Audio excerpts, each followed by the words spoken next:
Well, welcome everyone to YCLA's inaugural Fireside Chat. This is a new mini-series that the YCLA is starting where we engage leading and influential people in the legal profession across the Commonwealth for a brief half-hour chat to amplify the incredible work that they do and raise awareness of issues pertinent to that work. My name is Taylah, and I am a commercial lawyer from the Pacific region, and I am the representative for Australia on the YCLA committee. Today, I have the greatest pleasure of talking to Gerald Abila. Gerald is an attorney and founder of BarefootLaw, a multiple award-winning social enterprise. BarefootLaw is a well-established not-for-profit organisation founded and based in Uganda, which uses legal innovations to increase access to justice and law for marginalised communities. Specifically today, we're going to be diving into one of their very incredible initiatives, which is known as the LawBox initiative. So before I turn to Gerald and ask him some questions, just as a very high-level brief overview, BarefootLaw recently expanded their service offering by launching the LawBox. So the LawBox is a physical shipping container placed in discrete locations across Uganda, powered and connected through solar power. And it enables BarefootLaw to combine the leveraging of technology and then the physical presence of a mobile location in the community to deliver a range of legal and mediation services. Absolutely incredible. So Gerald, hello and welcome. Before we get stuck into the LawBox initiative specifically, can we hear briefly about who BarefootLaw is as an organisation and what it is you do? Thank you, Taylah. The world is unjust, and not only the global south, but the world in general. More than 5.1 billion people face an injustice or an unmet legal need. And of these 1.5 billion have no remedy whatsoever. And to overcome this, especially for the poor and the most vulnerable people, the law must be made readily available, not for a select few, but for all. And through the innovative use of digital technologies, what BarefootLaw does is to create an agency in people. We empower them to develop legal solutions to justice needs that they have. And we do this through a simple process of getting the law that's often complicated, simplifying it and broadcasting it through technology channels, from SMSs to the internet to non-internet based to apps that we've developed. And through those same channels, people get in touch with BarefootLaw pro bono, and our team of trained lawyers work with them hand in hand towards resolution of the problems they face. Our goal is to reach 50 million people across Africa by 2030, and we've started embarking on that journey this year with work that we've started doing in Kenya, Malawi, Zambia, and in Tanzania. So briefly, that's BarefootLaw.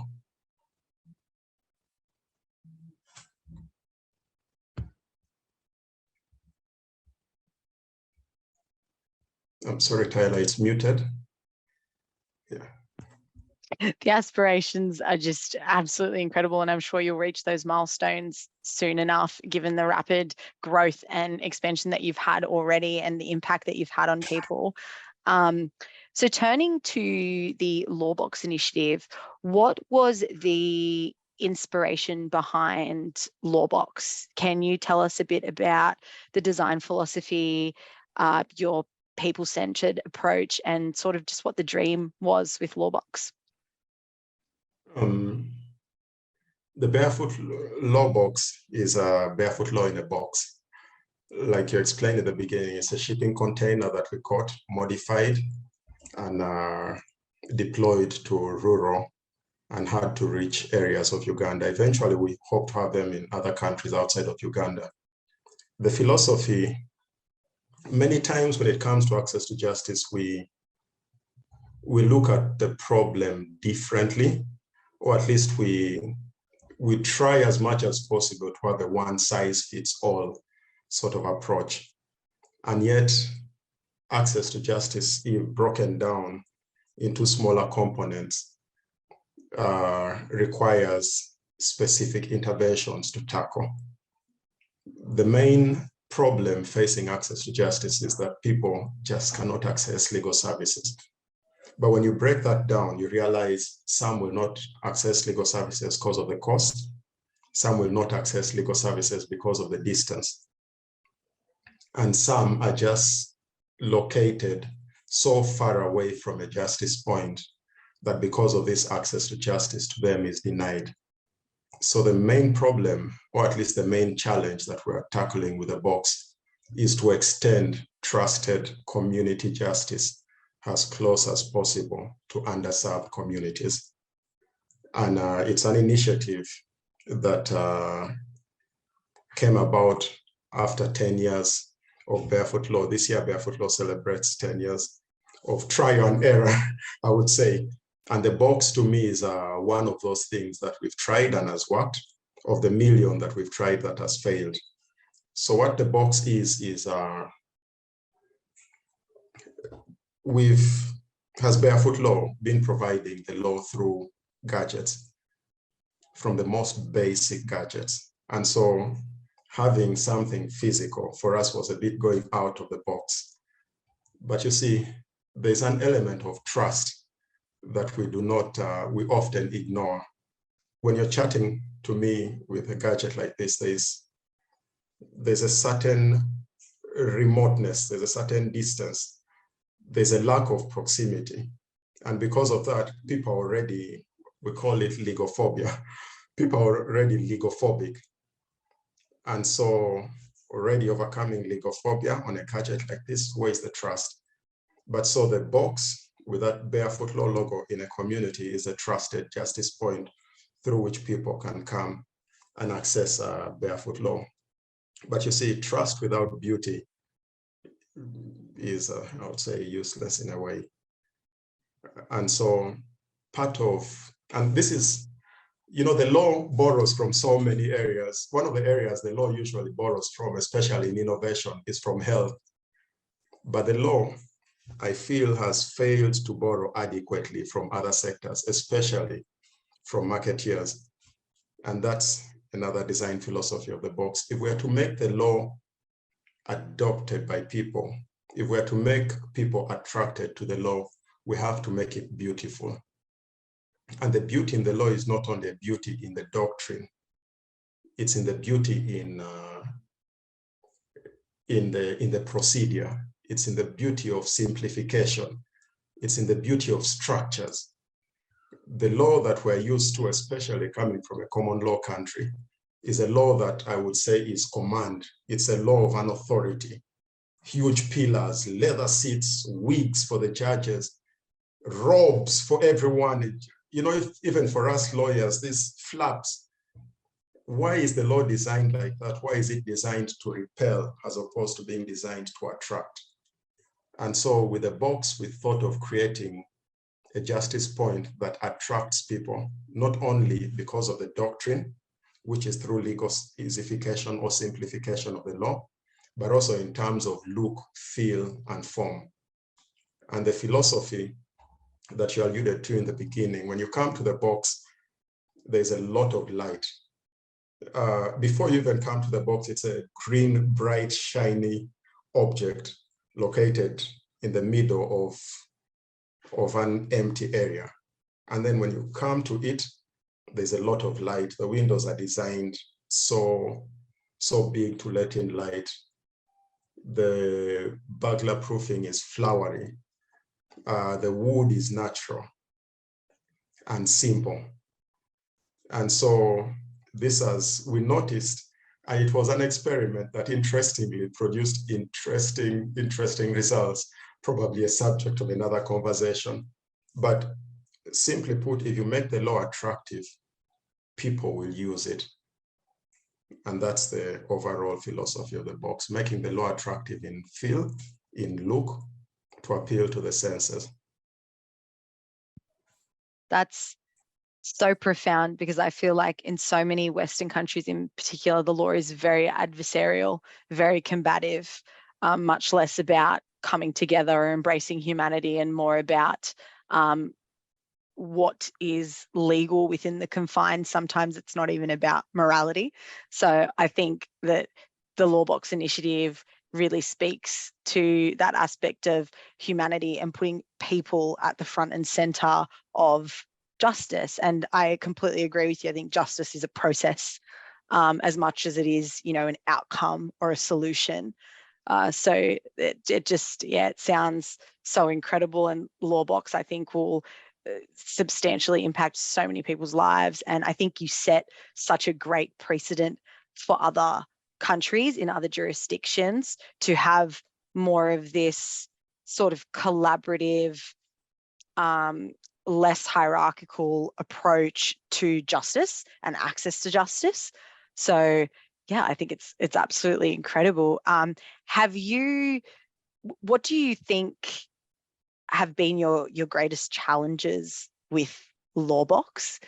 Has there been anything in particular that you've struggled with particularly, or has the great idea been, excellently executed and no hiccups along the way? Yeah, no, there's so many challenges, but I look at them as lessons. For us, the first lesson was engaging the community. But we noticed, because of the beauty of the LawBox, it wasn't us that were teaching them about the law, it was them that were teaching us about the law. And they had their own understanding of this green shiny box in their community. They had their own interpretation of the BarefootLaw logo. For me, this logo is something I designed 10 years ago. And it's a logo that shows the law in its purest form. When you're born or when you're going to somewhere sacred, you take off your shoes as a sign of respect and as a sign of purity, as opposed to having the Pradas and the shoes and things like that. But when we deployed the box, and it has a very big BarefootLaw logo next to it, the community looked at that logo, and their interpretation of it was, this is a law for us, a law that is for people like us that are moving barefoot. And so when the community told us that, we were taken aback. That was an entirely different interpretation of what this was. And it humbled us in a way, because there are other things that we sort of had in design for the box. You see, the box is designed to be operated as simply as possible. In fact, there is no lawyer physically present at the box. There's an operator, and then there are systems that connect remotely to BarefootLaw's headquarters in Kampala, which is about 7 hours away. But the thing is, through those systems, we've enabled people to access so many services, and it feels a bit more proximate in a way, like you're able to see and judge. There are times when we've been carrying out a mediation, and the people in the room at the box are like, no man, guys, you guys in Kampala are not closing your eyes. You don't pray. We are seeing you. Let's first humble ourselves and pray. And things like that. But yeah, one other challenge we faced was, some appear hilarious, but they're interesting lessons. One, of course, was us. The boxes are powered by an AI software. We've been developing for years an AI system called Winnie, which we think will be a game changer. It will have the law. I think it will be the first artificial general lawyer, or at least we are moving towards that. Right now, it's still too daft, but in the future, I think it will get there. Now, Winnie is deployed at the box to provide first-line legal help. And then only when Winnie fails to provide that help will you be able to talk to a lawyer remotely. And so for you to be able to talk to a lawyer remotely, we set up an appointment system. So the idea, the design was, you come to the box, meet the operator, schedule an appointment based on your case, based on the language that you speak, based on the person that you want to talk to. The profile is created and automatically goes to a lawyer. And let's say you come today on Monday, you're told, come back on Wednesday at 11 a lawyer will be on hand. So on Wednesday at 11, the lawyer is on hand, the user does not come. And so we realized the problem was some of these users are walking from as far as 40 kilometers away. There's no way someone is going to come 40 kilometers, schedule an appointment, walk back, and then come back to talk to a lawyer. Some of these users go to the gardens in the morning up to midday, and only after lunch do they have time for services like this.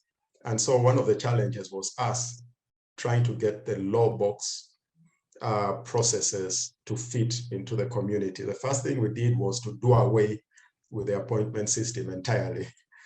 The second thing we did was to extend on our hours to cater for everyone. But one other challenge that we've noticed is that some people are shy to come to the box, especially women with sensitive matters like domestic violence. And so we're trying to extend the box to them. But another challenge that has been interesting to observe was the box is located at a town council office. It's an old colonial with so many dilapidated buildings, but there's a lot of land, so they gave BarefootLaw the land. And so back in the 50s, I think the colonial administration, to demarcate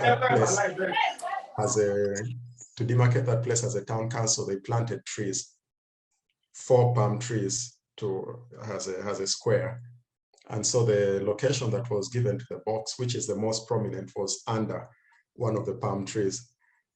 And when it rains or when the wind was much, the palm tree would always blow, and there was a risk the palm tree would fall on the box. And so our suggestion was, let's cut down this palm tree before we put the box. But the community was up in arms because that palm tree to them was sort of a sense of identity. And so we left it at that. And there was an entire process to get the town council to sit, to get the chiefs to sit, to pass a resolution, to get community buy-in, to cut a palm tree. And so eventually the palm tree was cut and given to women's groups to use for beehives. But just for me, the lesson there was nowhere in our project design for the LawBox, we figured out the AI, the booking system and everything. Nowhere in our project design had we thought of a palm tree being a risk to the success or failure of the project. So the lesson in that is when you're coming up with an innovation or an intervention that's related to tech or related to the community, always engage the community, and if possible, spend as much time as you can in the community. Many times we come with a top-down approach and expect it to work. So for me, that was one of the most interesting lessons I've come across / challenges. Yeah, I think community consultation is a very, very important thing to keep in mind whenever you're doing anything that involves people, especially when you're like different countries differ and they're different sort of like their folklore or their language or their dialects, but also just like the local knowledge of people in an area of a country and what's important to them and their values and things like that. So that's quite an interesting story and a lesson. I noticed that we've just got Hadassah on the line. Hello. Just to say, Mr. Gerald, I really want to comment what the LawBox is about.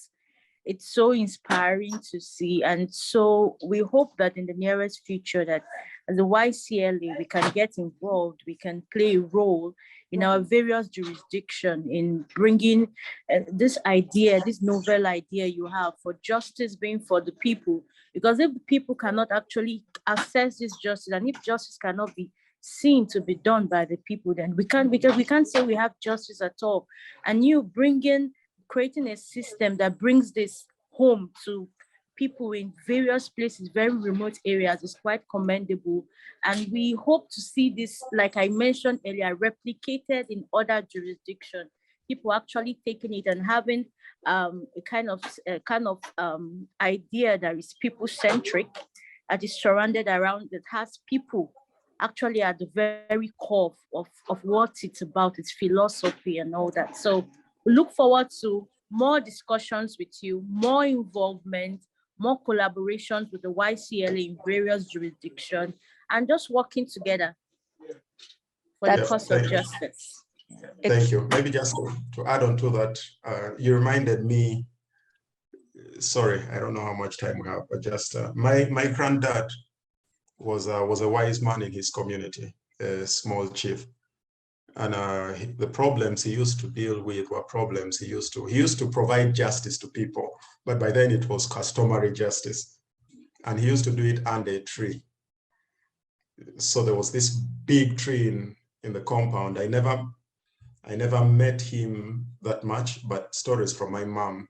She would wake up in the morning and there are so many people under the mango tree. It's a big mango tree waiting for him to come and help them to resolve their problems. There's nothing new that we've done here. Just the new mango tree is now a shipping container that has been converted with a few technology gadgets and devices. But the overall aim is the same. And to what you mentioned earlier, Taylah, the ultimate law is humanity, you know. And let's not forget that we're all into this tech. Will AI replace? Are we doing what is everything that we end up getting so legalistic, we forget the human being. First, you're a human, and then you're a lawyer. First, you're human, and then you're something else. So the ultimate law is humanity. Let's not forget that. And access to justice should be directed towards the human being, and that is access to justice for all people, not access to justice for all. If we focus on access to justice for all, we are focusing on processes and not people. And access to justice is a process. It's a process that leads to fairness for human beings, for people. It's not an event. So one of the messages I want to just pass on is, let's always remember it's access to justice for all people. And all the innovations that we come about with when it comes to access to justice, whether it's a LawBox, whether it's an app to deal with finding tickets, whether it's an AI that chats and will literally replace lawyers, at the end of the day, let's not be carried away by the wow factor. The biggest wow factor in this game that we're in this process that we're in, is fairness. It's fairness among the people that we serve. So let's have that in mind. And then whatever design you come up with will be the most beautiful. I think that concept of Ubuntu is a great note to end on. Thank you so much, Gerald, for your time and for sharing all of these things with you. And to echo Hadassah's comments, I think young lawyers and the way that they embrace technology and the future calling for humanity in order to enable and improve that access to justice is something that we look forward to being a part of, and we hope that can be collaborative and joint across multiple jurisdictions. And I'm very confident that everything that you're doing in the African region will send ripples throughout the whole world, if not today, tomorrow, if not tomorrow, next week, a year from now, because it's such incredible work, and it spans across everyone and everything, because I completely agree, humanity should be the center and should be the focus, rather than the wow factor of the technology or the end point or the destination, but instead the process. So on that note, thank you so much. We hope everyone has enjoyed hearing from Gerald, and we will leave all of his information and how you can support and engage with Barefoot Law in the description section. So thank you so much, Gerald and Hadassah. Thank you, Taylah. Thank you, Hadassah. It's been a pleasure. Yeah. Thank you, everyone. It's been awesome. Thank you. Bye. Bye. Bye.